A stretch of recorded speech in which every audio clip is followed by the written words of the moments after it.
চলো এবার আন্ডা রেসিপি দেখাচ্ছি। আন্ডা কারি, কারি যাকে বলে আন্ডা কারি, আন্ডা কষা কষা। এটা ডিমটাকে সেদ্ধ করে এটা হাফ বয়েল মতো সেদ্ধ করতে হবে, করে এর মধ্যে নুন লঙ্কা এবং হলুদ দিয়ে কিছুটা ম্যারিনেট করে রেখে দিয়েছি। ওহো দেখো, আর সত্যি কথা বলতে একটা দিয়ে ভাত খাওয়া হয়ে যায়। আর এই হচ্ছে মেন জিনিস, কাঁচা লঙ্কা, ডেবা ডেবা কাঁচা লঙ্কা। তো এইভাবে রেসিপিটি করলাম, ডিম কষা। আজকে আমি যে আন্ডা কারিটা দেখাবো একদম পিওর আন্ডা কারি। ওকে, এইভাবে করে খাবে গরম গরম ভাতের সঙ্গে। মুশালি মাখবে, নোয়াখালী ভাষা মুশালি। আন্ডা কারিটাও নোয়াখালী। ওকে, মায়ের স্টাইল, মার থেকে শেখা। ওয়ে ওয়ে ওয়ে হা হা হা। গরম গরম ভাতের সঙ্গে হালকা ডিম রসগোল্লা খাবে। ওকে, মনে হচ্ছে তাই। চলো স্কিপ করো, রেসিপিটি দেখো।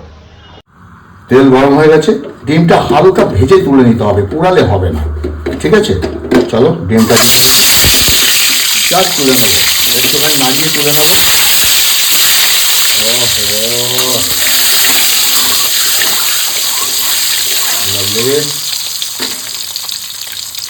এবার এক একটা করে ডিম তুলে নিচ্ছি।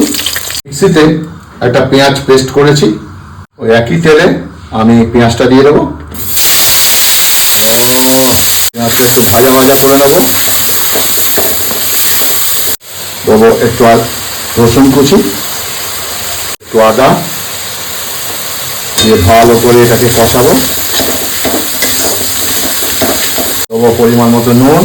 সমস্তটাকে একটু ভালো করে আবার একটু কষিয়ে নেবো টমেটোটা যতক্ষণ না গলছে।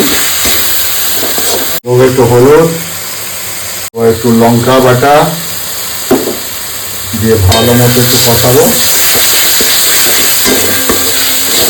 কোনো রকম জল ব্যবহার করবো না, যদি একটু লেগে যায় ছিটে ফোটা জল হাত দিয়ে ছিটে দেবে। মশলা যত কষাবে ডিমের কারি তত টেস্ট হবে। খুব সুন্দর শুকনো শুকনো হয়ে গেছে। এবার ডিমগুলো দিয়ে দেবো। ডিমগুলো নিয়ে ভালো করে এবার একটু কষাবো।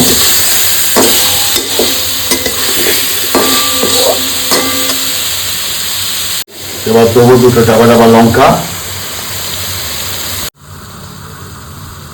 দেখো সুন্দর ডিমের কারি হয়ে গেছে। এখন আমি এটাকে সুন্দর একটা পাত্রে তুলে রাখবো। আর এইভাবে ডিমের কারি করে খাবে, দুর্দান্ত লাগবে গরম গরম ভাতের সঙ্গে, যেভাবে খাও না কেন। ওয়ে ওয়ে ওয়ে, দেখছো, এটা গরম গরম ভাতের সঙ্গে খাবে দুর্দান্ত স্বাদ লাগবে। এটা হচ্ছে ডিম কারি নয়, ডিম কষা। এটাকেই বলে ডিম কষা। তো বন্ধুরা কেমন লাগলো অবশ্যই জানাবে। ওহো দেখো, আর সত্যি কথা বলতে একটা দিয়ে ভাত খাওয়া হয়ে যায়। আর এই হচ্ছে মেন জিনিস, কাঁচা লঙ্কা, ডেবা ডেবা কাঁচা লঙ্কা। তো এইভাবে রেসিপিটি করলাম, ডিম কষা করলাম, ডিম কষা।